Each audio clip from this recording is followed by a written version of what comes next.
Good afternoon बच्चों, आशा करते हैं आप लोग अच्छे होंगे। कई दिनों के बाद फिर हम लोग आज क्लास में मिले हैं। देखिए, हम लोग कल पढ़े थे, नेक्स्ट क्लास में हम लोग ये पढ़े थे, हम लोग पिछले क्लास में दोहरा निषेचन के बारे में पढ़े थे। दोहरा निषेचन कैसे होता है, किस में होता है और कैसे होता है और क्यों होता है। चलिए उसके बाद हम लोग आगे चलते हैं। लिखे हैं लड़कियों में यौनारंभ, लड़कियों में यौनारंभ के प्रमुख लक्षणों को लिखें। यानी कह रहा है लड़कियों में जो होता है यौनारंभ के लक्षण जो होता है कैसे होता है। यौनारंभ के मतलब होता है जवान होना। क्या होना? जवान होना, है ना। कोई बड़ा होने की क्रिया को हम लोग यौनारंभ कहते हैं। ये यौनारंभ जो होता है बहुत एक महत्वपूर्ण समय के वजह समय पे होता है। चलिए इस चीज़ को भी हम लोग देख लेते हैं। देखते हैं, कहता है कि यौनारंभ होने का जो लक्षण जो होता है वो कैसे होता है। किसी भी व्यक्ति में अगर कोई यौनारंभ में जाता है तो हम लोगों को कुछ चेंजेस नज़र आता है, क्योंकि जब हम लोग छोटा रहते हैं तो उस समय जो होता है यौनारंभ की क्या ये होती है, यौनारंभ में नहीं रहते उस वक्त में हम लोग शिशु में रहते हैं ना। थोड़ा धीरे धीरे चेंज होकर के हम लोग देखते हैं। सबसे पहले लड़कियों में पूछ रहा है, किस में कह रहा है? लड़कियों में यौनारंभ कह रहा है। तो लड़कियों में पहले हम लोग देखेंगे। कह रहा है कि सबसे पहला जो लड़की जब बड़ी होती है, जवान होती है, उसमें सबसे पहला लक्षण होता है उसका त्वचा जो होती है, स्किन जो होता है वो कैसा हो जाता है मालूम है? तेलीय हो जाता है, वो चिपचिपाहट हो जाती है। ये लड़की जब जवान होती है। दूसरा होता है उसका स्तनों में वृद्धि होना। क्या होना? स्तनों का वृद्धि हो जाना। तीसरा होता काख एवं नाभि के नीचे बालों का उगना, है ना, ये भी एक लक्षण है। अगला है ऋतुस्राव होना, प्रारंभ होना। यानी ऋतुस्राव का मतलब हुआ मासिक पीढ़ी यानी पीरियड्स आना, शुरू होना। क्या होना? शुरू होना। अगला कह रहा है अंडाणु का बनना, प्रारंभ होना। यानी कह रहा है कि अंडाणु का बनना, प्रारंभ होना, ये भी एक उनका क्या है? यौनारंभ यानी जवान होने का एक लक्षण है। चलिए ये तो थी स्त्रियों में, लड़कियों में यौनारंभ होने का यानी कह रहा है एक जवान होने की क्या लक्षण है। ये सारी लक्षण लड़कियों में होती है। हम लोगों को नज़र आता है ना? नज़र आती है ना? नहीं आता है? हाँ, नहीं नज़र आता है। ये जवान होने का एक लक्षण है। इसी को हम लोग बोलते हैं यौनारंभ का मतलब होता है जवान होना। क्या होना? जवान होना। क्या होना? जवान होना। मेरी आज नाक और गला दोनों जाम है, उसी अनुसार समझ जाना। कभी कभी वर्ड गायब हो जाती है हमारी नाकों की आवाज़ में। चलिए उसके बाद कह रहा है लड़कों में यौनारंभ। अब तो हम लोगों ने तो लड़कियों में देख लिया, तो लड़के भी जवान होते हैं ना। ऐसा थोड़ी होता लड़का जवान नहीं होता है, लड़का भी जवान होता है। उसमें देखिए सबसे पहली बात होता है आवाज़ का भारी होना। छोटा बच्चा रहता है, जब छोटा छोटा रहता है उनकी आवाज़ पतला होता है। क्या होता है? और जैसे जवान होने लगेगा उनकी आवाज़ थोड़ी सी मोटा हो जाता है। क्या हो जाता है? मोटा हो जाता है, घेंगरा टाइप का हो जाता है, काफ़ी गेंडा टाइप का हो जाता है। जब लड़का जब जवान होता है उनकी आवाज़ों से पता चलती है। अगला है कि दाढ़ी एवं मूछ का आना। लोग कहते हैं कि दाढ़ी और मूछ का आना, जैसे ये मूछ है और ये दाढ़ी है, दाढ़ी का और मूछों का उगना ये जवान होने का एक लक्षण है ना। तो जिसका दाढ़ी और मूछ, कभी कभी ऐसा होता है बहुत सारे व्यक्तियों को दाढ़ी नहीं आती है। मैंने जीवन में एक बुढ़िया को दाढ़ी उगते हुए देखा है। एक बुढ़िया को मैंने देखा अच्छा खासा मूछ और दाढ़ी थी, लेकिन कहने का मतलब है कि वो दाढ़ी और मूछ नहीं थी, वो उस तरह की एक बालें आती है जो कमज़ोर बालें होती है, जिनको हम लोग लेयरिस बाल हेयर बोलते हैं। वो अक्सर होता है जिसको हम लोग रुआ बोलते हैं, भर्रुआ, क्या क्या XYZ बहुत सारा नाम बोलते हो। और हाथ वगैरह में भी आता है ना, यही तरह की थी, लेकिन उनका काफ़ी मोटा मोटा था और काफ़ी लंबियाँ थी उनकी। और मूछ और दाढ़ी में मैंने बड़ी ध्यान से देखा था उस चीज़ को, मैं बार बार। तो चलिए दाढ़ी और मूछों का उगना। उसके बाद है कंठ का फटना। यानी बोलते हैं ना ये कंठ जो होता है ये जो निकलती है, ये जवान होने का, लड़के जब जवान होने लगेंगे उनका ये कंठ निकल जाता है। यहाँ पे एक ठेकड़ी टाइप का होता है, निकल जाता है, उसी को बोलते हैं कंठ का फटना। उसके बाद उसमें भी होता है काक और नाभि के नीचे बालों का उगना, ये उनमें भी होता है। उसके बाद लड़कों में एक महत्वपूर्ण होती है शुक्राणु का बनना प्रारंभ होना, यानी कह रहा है लड़कों में जो होती है जैसे स्त्रियों में अंडाणु का बनना प्रारंभ होता है, उसी तरह से पुरुषों में होता है शुक्राणु का बनना प्रारंभ होना, ये भी एक यौनारंभ का लक्षण है। ठीक है, किसी को कोई दिक्कत नहीं। चलिए फिर आगे चलते हैं। स्राव क्या है, ऋतुस्राव क्यों होता है? ये जो हम लोग देखें कि मासिक पीढ़ी जिसको हम लोग ऋतुस्राव पढ़ें, एक वर्ड या ऋतुस्राव, आखिर ये ऋतुस्राव होता क्या है, ये क्यों होता है ऋतुस्राव? यानी उसको ऋतुस्राव को हम लोग बोलते हैं मासिक पीढ़ी यानी पीरियड्स बोलते हैं। ये स्त्रियों में आती है, हर माह आती है, हर 28 दिन के बाद आना शुरू होती है। ये 3 से 4 दिन रहता है। ये इनको हम लोग बोलते हैं, क्या बोलते हैं, ऋतुस्राव, या हम लोग उसको मासिक पीढ़ी या पीरियड्स बोलते हैं, या उसको इंग्लिश में मेंस्ट्रुअल साइकिल बोलते हैं, यानी उसको शॉर्ट में MC बोलते हैं। क्या बोलते हैं?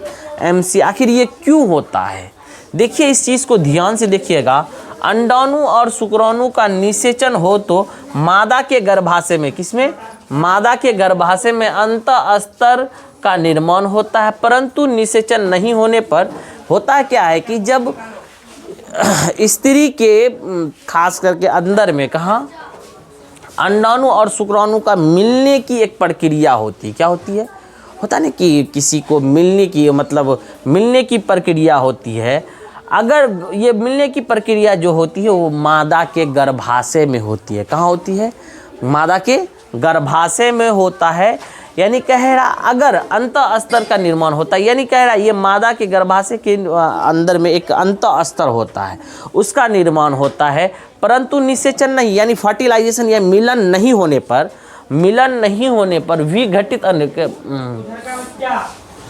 मिलन नहीं होने पर अंडाणु और अंतःस्तर विघटित होना शुरू हो जाता है। जब मिलन नहीं होती है, जब शुक्राणु और अंडाणु जो होता है मादा के गर्भाशय में जब मिलन नहीं होती है, उस क्रिया में अंतःस्तर जो होता है वो अंतःस्तर विघटित होना यानी टूटना स्टार्ट हो जाता है। क्या हो जाता है? टूटना फूटना स्टार्ट हो जाता है। जब वो टूटना स्टार्ट हो जाता है तो और अंडाणु और अंतःस्तर रक्त के साथ मिलकर के, यानी जब वो अंतःस्तर जो बना हुआ होता है वो अंतःस्तर विघटित होना स्टार्ट हो जाता है, और अंडाणु और अंतःस्तर अंडाणु और अंतःस्तर दोनों रक्त के साथ में यानी ब्लड के साथ में स्त्री के योनि द्वारा 3 से 4 दिन तक, कितने? 3 से 4 दिनों तक मादा के शरीर से बाहर निकलने लगता है। क्या होने लगता है? जब कह रहा, अब इस चीज़ को शॉर्ट में समझिए, धीरे में समझिए। जब कोई भी स्त्री यानी परिपक्व होता है, परिपक्व होने के बाद उसके शरीर के अंदर में अंडाणु और शुक्राणु जो बनता है, उनको चाहत होती है कि मैं शुक्राणु से मिलूं। क्या करूं? मुझे शुक्राणु मिले। क्या हो? मुझे शुक्राणु मिले। लेकिन शुक्राणु नहीं मिलती है। नहीं मिलने के कारण वो जो शुक्राणु जब बनता है वहाँ एक और परत बनती है जिन्हें हम लोग अंतःस्तर बोलते हैं। क्या बोलते हैं? अंतःस्तर। नीचे में एक अस्तर बनता है, एक परत बनती है, और अगर नहीं मिलने पर वो परत क्या हो जाता? विघटित होना स्टार्ट हो जाता, टूटना फूटना स्टार्ट हो जाती है। जब वो टूटना फूटना स्टार्ट हो जाता है और वो उसके अंदर में कौन है? शुक्राणु नहीं है, कौन है? अंडाणु है। कौन है? अंडाणु। और कौन बचा? अंतःस्तर। और वो ब्लड के साथ में वो अंडाणु और अंतःस्तर, कौन? अंडाणु और अंतःस्तर दोनों मिलकर के ब्लड के साथ में 3 से 4 दिन तक ये स्त्री के योनि द्वारा बाहर निकलने लगता है या बाहर निकलने लगती है, जिसे हम लोग क्या कहते हैं?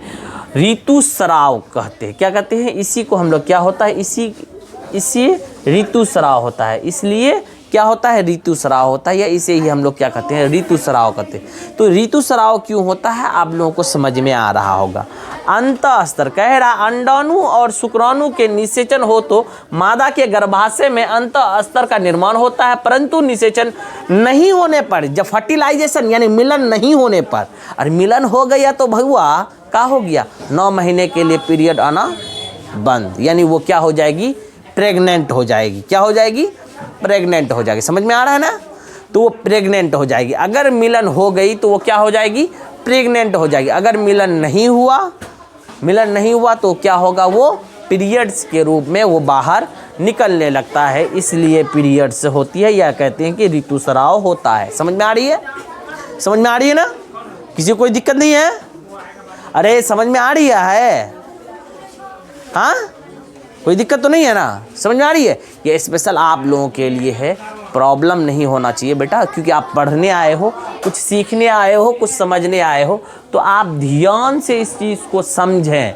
क्योंकि देखो हर वो कोई पढ़ करके मास्टर बनना या क्या कहते हैं जॉब लेना संभव नहीं है। कहता नहीं कि एक स्त्री पढ़ी लिखी होगी तो वो 4 पीढ़ी को वो आसानी से वो जाहिर होने नहीं देगा और बुड़ने नहीं देगा। सबसे पहला है कि सबसे पहले वो जो स्त्री जो पढ़ेगी वो एक अच्छे इंसान बनेगी। दूसरा होगा कि वो अच्छी बेटी बनेगी। तीसरा होगा कि वो अच्छी बीवी बनेगी। क्या बनेगी, क्या बनेगी, अच्छी बीवी बनेगी। और वो अगर पढ़ी लिखी होगी तो वो आगे चल के क्या बनेगी, अच्छी माँ बनेगी। क्या बनेगी, अच्छी माँ बनेगी। उसके बाद तो मेनार्क किसे कहते हैं, एक वर्ड हम लोगों ने पढ़ा है मेनार्क। ये मेनार्क होता क्या है, ध्यान से सुनिए। लड़कियों के जीवन में पहली बार जो पीरियड्स आती है या पहली बार जो पीरियड्स आती, उसी को हम लोग क्या कहते हैं, मेनार्क कहते हैं। यहाँ देखिए हमने लिख भी दिया है, लड़कियों के जीवन में पहली बार होने वाले ऋतुस्राव को मेनार्क कहते हैं। यानी किसी लड़कियों में पहली बार उनके जीवन का जो पहला जो पीरियड्स होती है उसको हम लोग मेनार्क कहते हैं। 2022 में मैट्रिक में पूछा है। चलिए आगे क्वेश्चन है। ए बबुआ रे पट मारो कस के।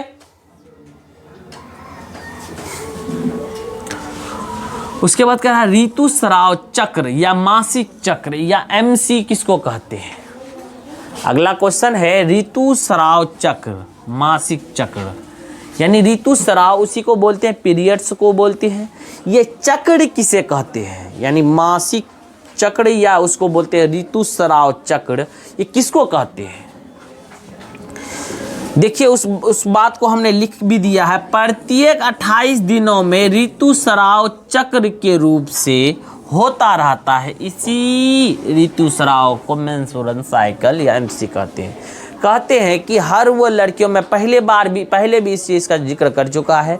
28 दिनों कह रहा, प्रत्येक 28 दिनों में ऋतुस्राव चक्रीय रूप से, आज 28 दिन में हो गया, फिर ये घूम करके फिर 28वां दिन में फिर से होती है ना। 28 दिन में किसी 29 दिन में किसी 30 दिन में होता है। देखो ये 28 दिन एक मैक्सिमम, किसी 27 दिन में हो जाता है। देखो इस चीज़ से कोई चीज़ शर्माना नहीं, मैं पहले कह दिया हूँ, शर्माना नहीं है। तुम देखो इसी पीरियड्स के वजह से ही हम लोग पैदा होते हैं। अगर पीरियड्स नहीं होगा तो संतान नहीं होगी और ये दुनिया नहीं बसेगा। तो कहने का मतलब है कि बहुत सारी स्त्रियों में, लाखों में एक, बहुत सारी में नहीं कहिए, लाखों में एक ऐसी स्त्रियां होती है जिसमें पीरियड्स नहीं होता है। जिसमें पीरियड्स नहीं होती है उसमें संतान भी नहीं होता है। चलिए कह रहा है प्रत्येक 28 दिनों में ऋतुस्राव चक्रीय रूप से यानी एक घुमाव रूप से ये चलता रहता है। इसी को बोलते हैं, ये चक्रीय रूप से क्या होता है, चलता रहता है, जिसे हम लोग क्या कहते हैं, इसी को हम लोग क्या कहते हैं, ऋतुस्राव या मेंस्ट्रुअल साइकिल या MC कहते हैं। शॉर्ट में आजकल MC के नाम से प्रसिद्ध है ना। चलिए ये तो समझ में आ रहा, मेंस्ट्रुअल साइकिल यानी ऋतुस्राव चक्र किसको कहते हैं। यानी 28 दिनों के बाद पूर्ण रूप से फिर चलने वाली प्रक्रिया को मेंस्ट्रुअल साइकिल यानी एमसी कहते हैं। जो प्रक्रिया 28 दिन के बाद फिर से स्टार्ट होती है और वो फिर वो प्रत्येक 28 दिन में वो चलता रहता है। देखो कभी कभी कोई भी ऑब्जेक्शन डाल सकता है 28 दिन बार बार बोले। देखो 28 एक मैक्सिमम डेट है, किसी को 27 दिन में हो जाता है, किसी को 30 दिन में होता है, किसी को 29, किसी को 31 दिन में भी होता है। इसलिए इसको मासिक पीढ़ी क्यों कहा गया है? महीने में यानी पीरियड, महीने, कोई महीना 28वां होता है, कोई 30वां होता है, कोई 31वां होता है, कोई 27 दिन में ही उनका निकाह हो जाता है। वो आपके ऊपर डिपेंड करता है ना। ये एक समय अवधि बेहतर होनी चाहिए। चलिए उसके बाद अगला चलते हैं। यहाँ तक तो हम लोगों का ये हो गया था चक्र, जिसको हम लोग बोलते हैं यौनारंभ या क्या कहते हैं आप लोग ऋतुस्राव, हम लोग समझ में आ गया होगा। आगे चलते हैं हम लोग नर जनन अंग के प्रमुख अंगों को लिखें। अब यहाँ से हम लोग दोनों के जनन अंग पढ़ेंगे, एक मादा जनन अंग, दूसरा पढ़ेंगे नर जनन अंग। एक नर जनन अंग, दूसरा मादा जनन अंग पढ़ेंगे। तो चलिए पहले हम लोग नर जनन अंग पढ़ते हैं, क्योंकि यहाँ पे हम लोग स्त्रियों को पहले पढ़े हैं, तो अब घुमा के लेके आते हैं नर में। किसमें? क्या कहते हैं, मेल में आते हैं। किस में आते हैं? मेल में। नर जनन अंग के प्रमुख अंगों को लिखे। कह रहा नर जनन अंग के प्रमुख अंगों को, यानी अंग जो होता है उस अंगों को लिखते हैं। यानी मेल जनन अंग के जो अंग जो होते हैं, मेल जनन अंग के प्रमुख अंग यानी खास खास अंग क्या होता है? मेल में सबसे पहला होता है विरशन होता है। क्या होता है? विरशन, ठीक है ना। चलिए दूसरा होता है अधिविरशन यानी एक ठो विरसन। क्या होता है? एक ठो विरसन। चलिए तीसरा होता है शुक्रवाहिका, यानी जो इसमें जो नस होती है जिसके द्वारा शुक्राणु जाता है, शुक्रवाहिका बोलते हैं। उसके बाद शुक्राशय, जहाँ शुक्राणु बनता है, जहाँ शुक्राणु बनता है। उसके बाद शीशन, जिधर से शुक्राणु निकलता है, जो सबसे लास्ट वाली जो अंग जो होती है, ये वाला अंग है ना, ये वाला जो सबसे लास्ट वाला जो अंग होता है, इसी को हम लोग बोलते हैं शीशन। क्या बोलते हैं? ये जो वाली जब सबसे बाहरी वाली पॉइंट जो होती है उसी को शीशन बोलते हैं। क्या बोलते हैं? शीशन बोलते हैं। चलिए इस चीज़ को हम लोग याद रखेंगे, ठीक है, शीशन। अब हम लोग आगे चल करके पढ़ेंगे दोनों, यानी कह रहा नर जनन अंग और मादा जनन अंग दोनों का हम तस्वीर बनाएंगे यहाँ पे। पहले दोनों का फोटो बनाएंगे और दोनों में पीछे हम लोग क्या पढ़े थे? नर जनन अंग के प्रमुख अंगों के नाम पढ़े थे। अब हम पहले ही बता दिए थे आपको कि आगे हम लोग पढ़ेंगे कि नर जनन अंग और मादा जनन अंग को पढ़ेंगे। आज हमारे सामने दोनों अंग है, मादा जनन अंग और नर जनन अंग। तो पहले चलिए हम लोग नर जनन अंग को पढ़े थे, तो उसमें से हम लोग जितना चीज़ छोड़े थे आगे हम लोग पढ़ लेते। चलिए नर जनन, इस तरह का क्वेश्चन आपको अक्सर पूछा जाता है, मैट्रिक में पूछा जाता है, 9th क्लास के फाइनल एग्जाम में पूछा जाता है, 8th क्लास के फाइनल एग्जाम में पूछा जाता है, ठीक है। ये सब चीज़ एकदम हर जगह पूछा जाता है, एकदम नॉर्मल प्रश्न है ये, जो कि हर जगह इस तरह का प्रश्न आता है। तो आपको ध्यान में रखना है, नर जनन अंगों का नामांकन चित्र लिखें, है ना। वहाँ आपको चित्र पूछ सकता है, या नामांकन चित्र बनाए, या नामांकन चित्र या चित्र बनाए। नामांकन चित्र कहेगा तो समझ जाना आपको कि चित्र बना करके उसका नाम भी लिखना है। अगर चित्र बनाए तो सिर्फ चित्र बना करके हल्का फुल्का नाम लिख देना चलेगा, ठीक है। तो अक्सर ये 5 नंबर 7 नंबर के लिए पूछा जाता है, कभी कभी 3 नंबर के लिए भी पूछ लेता है। तो आपके ऊपर डिपेंड करेगा आपको किस तरह से पूछ रहा है, ठीक है ना। तो चलिए सबसे पहले हम लोग ये नर जनन अंग देख रहे हैं, ये हम लोगों को दिखाई दे रहा है। तो चलिए एक तरफ से हम लोग स्टार्ट करते हैं। तो सबसे पहले होता है ये क्या है? मूत्राशय। क्या है ये जो होती है? ये मूत्राशय होता है। ये खास करके हमारी पेरू में होता है। कहाँ होता है? पेरू में। ये पेरू का अंग है, पेरू वाला भाग है। यहाँ देखिए, यहाँ पे कभी कभी ऐसा होता है, हम लोग पेशाब करने जाते हैं, पेशाब करने के लिए जाते हैं, लेकिन पेशाब नहीं होता, लेकिन पेशाब बहुत तेज लगा हुआ रहता है, लेकिन पेशाब नहीं होता। थोड़ा सा पेशाब होता है तो हम लोगों को जलन काफ़ी होती है। वो आखिर क्यों होता है, इस चीज़ को हम लोग देख लेंगे। देखिए क्या होता है, यही मूत्राशय, जब मूत्र की कमी हो जाती है, जब हम पानी कम पीते हैं गर्मी के दिनों में, तो हमारी ये मूत्राशय क्या हो जाता है? खाली हो जाता है। इसमें मूत्र की मात्रा बहुत कम हो जाती है, कम रहती है। तो ये क्या होता है? ये मूत्राशय आपस में आकर के सट जाता है। जब सट जाती है हमें कनकनी सी दर्द होती है। कनकनी सी दर्द क्यों होती है? आज इस चीज़ को जान जाइए कि यहाँ जब मूत्र की कमी होती है मूत्राशय में, ये आपस में, ये जो झिर्री देख रहे हैं, ये झिर्री आपस में सट जाता है। सटने के बाद आपको कनकनी सी दर्द होती है, बहुत तेज़ दर्द होता है। फिर थोड़ी देर बाद आप पानी पिएंगे, धीरे धीरे वो दर्द अपने आप छूट जाता है। उसके बाद क्या होता है, ये आखिर यही कारण है कि अगर हम लोगों को कभी कभी पेशाब लगता है बहुत तेज़, लेकिन पेशाब करने जाते हैं तो पेशाब नहीं होती है, और पैरों में काफ़ी दर्द होता है, सिर्फ एक मूत्राशय का कमाल है। किसका है? मूत्राशय में। जब आप पानी कम पिएंगे, मूत्राशय में पानी, जल की कमी या मूत्र की कमी कम रहेगा, तो समझ जाइए कि वो आपका मूत्राशय आपस में झिल्ली चिपक जाएगी, तो आपको कनकनी सा दर्द होगा और काफ़ी तेज़ दर्द होती है ना, पेन होता है। हम लोग देखे होंगे। किसको किसको इस तरह की घटना घटी है? हाथ खड़ा कीजिए। तो किसी को नहीं हुआ है? हर किसी को हुआ है। हम हकीकत बता रहे हैं, हर किसी के साथ ऐसा होता है। लेकिन कभी आगे चलते हैं। मूत्राशय के बाद अब हम लोगों का आता है प्रोस्टेट ग्रंथि। ये प्रोस्टेट ग्रंथि में क्या होता है? शुक्राशय, इसी प्रोस्टेट ग्रंथि में हम लोगों का प्रोस्टेट वगैरह पाया जाता है। प्रोस्टेट ग्लैंड भी उनको बोला जाता है। यहाँ हम लोगों की थोड़ी बहुत क्या कहते हैं, हम लोग जब मेल में जो होता है शुक्राणु आकर के अटक करके रहता है प्रोस्टेट ग्लैंड में। कहाँ रहता है? प्रोस्टेट ग्लैंड में रहता है। इसी को हम लोग प्रोस्टेट ग्रंथि भी बोलते हैं। आगे चलते हैं मूत्र मार्ग। ये मूत्र मार्ग द्वारा ये बाहर आ जाती है, फिर इधर चले आते हैं। तो इधर हम लोगों को छोड़ करके हम लोग फिर इधर से आते हैं। ठीक है, चलिए यहाँ से आ गए, यहाँ से फिर आइए यहाँ। मूत्राशय के बाद यहाँ एक मूत्र नलिका होता है। मूत्राशय से एक मूत्र नलिका जुड़ी हुई होती है, जिनके द्वारा मूत्र बाहर निकलता है। क्या निकलता है? मूत्र बाहर निकलती है। उसी को मूत्र नलिका बोलते हैं। क्या बोलते हैं? मूत्र नलिका। और वो मूत्र नलिका से नीचे आते हैं तो हम लोगों को एक होता है शुक्राशय। यहाँ जो होता है प्रोस्टेट ग्रंथि के बगल में ही क्या होता है? शुक्राशय होता है। क्या होता है? शुक्राशय, जिसमें शुक्राणु जमा होकर के रहता है। क्या होता है? शुक्राणु जमा होकर के रहता है। अभी हम बताया आपको। उसके बाद फिर नीचे चलते हैं थोड़ी सी। ये जो एक लेयर टंकी जैसा बना हुआ है, ये शुक्रवाही, ये जो लेयर जो है, ये पाइप जो है, वो शुक्रवाहिका है। क्या है? शुक्रवाहिनी। यानी इसमें शुक्राणु आता जाता है। क्या होता है? शुक्राणु खास करके विरसन में बनता है। ये इधर से आकर के यहाँ जमा रहता है। कहाँ से बनता है? यहाँ विरसन में बनता है। ये विरसन है, ये विरसन है। विरसन में क्या बनता है? शुक्राणु बनता है, वीर्य बनता है। ये विरसन से शुक्रवाहिनी द्वारा ये विरसन या शुक्राणु कहाँ चले आता है? शुक्राशय में आ जाता है। कहाँ आ जाता है?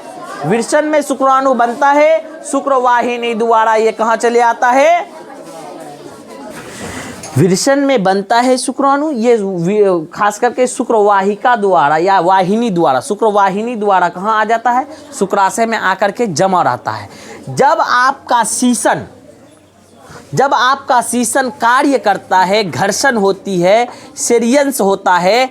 जब सेरियंस होती है, घर्षण होता है, तो ये शीशन क्या हो जाता है? तब यहाँ से शुक्राशय से शुक्राणु निकल करके हम लोगों को खास करके शीशन मंड द्वारा ये कहाँ आ जाती है?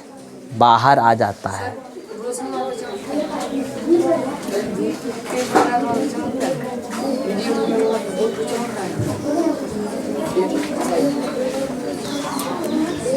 हम लोगों को खास करके नर जनन अंग के जो प्रमुख अंग है, उन लोगों का कार्य ये किधर किधर से निकलता है। ये नर जनन अंग में विरसन में शुक्राणु बनता है। कहाँ बनता है? उसके बाद ये क्या कहते हैं? शुक्रवाहिनी द्वारा कहाँ आ जाता है? कहाँ आ जाता है? शुक्राशय से। फिर ये क्या कहते हैं? शीशन जब घर्षण का काम करता है, तब ये क्या होती है? शुक्राणु बाहर निकल जाती है। ये है आपका क्या? मूत्राशय। इसमें मूत्र जमा होती है, या आप कह सकते हैं यूरिन जमा होता है। क्या होता है? यूरिन यानी पेशाब। इसमें पेशाब जमा होती है। ये खास करके पेशाब जमा होती है जब ये पेशाब जो होती है मूत्र नलिका द्वारा ये बाहर निकल जाती है और आ जाता है ये अपना लेयर द्वारा। ये कहाँ आ जाती है? ये भी शीशन मंड द्वारा क्या होती है? ये बाहर निकल जाती है। ये इनका कुछ अंग है। ये पूरी तरह से एक स्ट्रक्चर है। इस तरह से ये कार्य करता है। ये काम जो होता है खास करके नर जनन अंग इस प्रकार काम करता है। आप लोग इसको उतार लिए हैं। चलिए अब हम लोग चलते हैं इसमें। अब इधर है मादा जनन अंग। क्या है? मादा जनन अंग के नामांकन चित्र, ये स्त्रियों के जनन अंग है। चलिए देखते हैं, इसमें भी ज़्यादा कुछ नहीं है, ये हमने बना करके रखा है, आप इस चीज़ को अच्छे तरीके से देख लें। देखिए मादा जनन अंग में कुछ ही भाग है। एक तो सिर्फ सबसे पहला है कि ऊपर से चलती ये अंडाशय है, ये फैलोपियन नलिका है यानी फैलोपियन ट्यूब इसी को बोलते हैं। उसके बाद ये गर्भाशय है, ये ग्रीवा है, क्या है, ग्रीवा है, ये योनि है। यहीं पे एक लेयर पाया जाता है, लेयर होता है यहाँ पे, उस लेयर के बारे में हम लोग आगे पढ़ेंगे 9th क्लास में, अभी नहीं पढ़ेंगे। इसी लेयर को फटने से या टूटने से ब्लीडिंग होती है, वो होता है आगे चल कर के हम आप लोगों को पढ़ाएंगे जब 9th क्लास में या 10th में पढ़ाएंगे, 9th में नहीं पढ़ाएंगे, ठीक है। वहाँ पे आप इस चीज़ की चर्चा आपको कर देंगे। तो सबसे पहली बात है कि अंडाशय से स्टार्ट करते हैं। ये अंडाशय जो है ये यहाँ अंडाणु बनता है, यहाँ अंडाणु बनता है। ये अंडाणु जब कभी भी कोई भी स्त्री संभोग करता है, ये संभोग करने की स्ट्रक्चर है। यहाँ जब संभोग होती है योनि द्वारा, जब किसी भी पेनिस को इसमें जब डाला जाता है ना, तो यहाँ जब आती है तो ये ग्रीवा है, ग्रीवा फैल जाती है, यहाँ से शुक्राणु हमारी यहाँ आ जाता है और ये अंडाणु होता है, यहाँ से अंडाणु आ जाती है लगभग इधर। इधर आने के बाद जब इनकी मिलन होती है फिर ये अंडाणु आकर के कहाँ जमा हो जाता है, फैलोपियन ट्यूब में यानी फैलोपियन नलिका में आकर के जमा हो जाता है। फैलोपियन नलिका में ही आकर के ये क्या होता है, जमा होने के बाद, मिलन होने के बाद ये कुछ दिनों में 2 से 3 लगभग 27 से 28 दिन में ये चल करके आपका कहाँ आ जाता है, गर्भाशय में। ये हमारी गर्भाशय है, क्या है, गर्भाशय, जिसको हम लोग बच्चादानी बोलते हैं। क्या बोलते हैं, बच्चादानी बोलते हैं। इसी गर्भाशय को हम लोग क्या कहते हैं, बच्चादानी बोलते हैं। और कोई कुछ भी बोलता है, हम लोग अक्सर अपने इलाकों में बच्चादानी बोलते हैं गर्भाशय को, ठीक है। जब कोई लड़की जब प्रेग्नेंट हो जाती है, यहाँ शिशु जमा हो जाता है, इसको इतना ही समझिए कि यहाँ पे आकर के शिशु बनती है, इसी को हम लोग गर्भाशय बोलते हैं या बच्चादानी बोलते हैं। चलिए एक ग्रीवा जो है, ग्रीवा के बारे में भी हम लोग जान गए। और ये आपका क्या है कि योनि है, आपको पूरी तरह से ये अंडाशय है, अंडाशय में अंडाणु होता है। जब क्या कहते हैं हम लोग पीरियड से एक चीज़ पढ़े थे, पीरियड्स, मासिक पीरी, वो क्यों होता है उसके बारे में थोड़ी बहुत यहाँ चर्चा देख लीजिए। और कैसे होता, कहाँ से क्या होता है, ध्यान से सुनिए। जब कभी भी किसी भी लड़की में अंदर में एक क्या कहते हैं अंडाणु बनता है, उस अंडाणु में संलयन की क्रिया होती है, एक उत्तेजित की क्रिया होती है, उस समय उसके अंदर में एक परत बन, अंतःस्तर बोलते हैं। क्या बोलते हैं, अंतःस्तर एक जगह बना लेता है, यहाँ पे ये जगह बना लेती है। ये वाली पार्ट आपका ये है, ये पेरू है, और इधर ये वाले भाग यहाँ नीचे है। इसलिए कभी देखे होंगे बच्चा जो होता है, जो प्रेग्नेंट औरत होती है, उसका ये जो होता है बहुत क्या होता है, छोटा होता है, ये बढ़ा हुआ होता है और यहाँ बढ़ी हुई होती है। और मोटा आदमी का पेट पूरा बढ़ा हुआ होता है, जो प्रेग्नेंट होती है उसके नीचे बढ़ा हुआ होता है। तो ये इस भाग में ही होती है इस तरह से। तो ये होती है गर्भाशय। गर्भाशय में जब कभी भी देखो, इसमें यहाँ पे हम बता रहे थे, हम क्या बता रहे थे, हम बता रहे थे पीरियड्स जब यहाँ पे अंतःस्तर बनने के बाद ये एक कुछ समय अवधि होता है। इस समय में अगर कोई भी स्त्री अगर संभोग कर लेती है तो यहाँ क्या बन जाता है, अंतःस्तर में जो खास करके अंडाणु है वो तुरंत क्या होता है, शुक्राणु से मिलने के बाद वो संलयन कर लेता है, मिल जाती है। तो वो 9 महीने के लिए फिर उसको पीरियड्स नहीं आती है या मासिक पीरी नहीं होता है, वो क्या होता है, वो अटक जाती है। उसके बाद वो प्रेग्नेंट हो जाती है। क्या बोलते हैं उसी को, प्रेग्नेंट हो गई। ये पीरियड्स आने के बाद जब उनकी संलयन नहीं होता है, नहीं होने के दौरान क्या होता है, ये एक 3 से 4 दिनों के अंदर में ये पीरियड्स यहाँ एक ब्लड की संलयन के साथ ये मिल करके ये अंतःस्तर फट जाती है और ये पीरियड्स के रूप में ब्लड बाहर निकलने लगती है। इसी को हम लोग बोलते हैं पीरियड्स। क्या होता है, पीरियड्स बोलते हैं या मासिक पीरी बोलते हैं। ये स्त्रियों में एक पॉजिटिव थिंकिंग है, लेकिन आप नेगेटिव लेकर के ना चलें। नेगेटिव लेकर के चलेंगे तो आपकी प्रॉब्लम बहुत बड़ी है, क्योंकि ये जनरली है, ये होना तय है।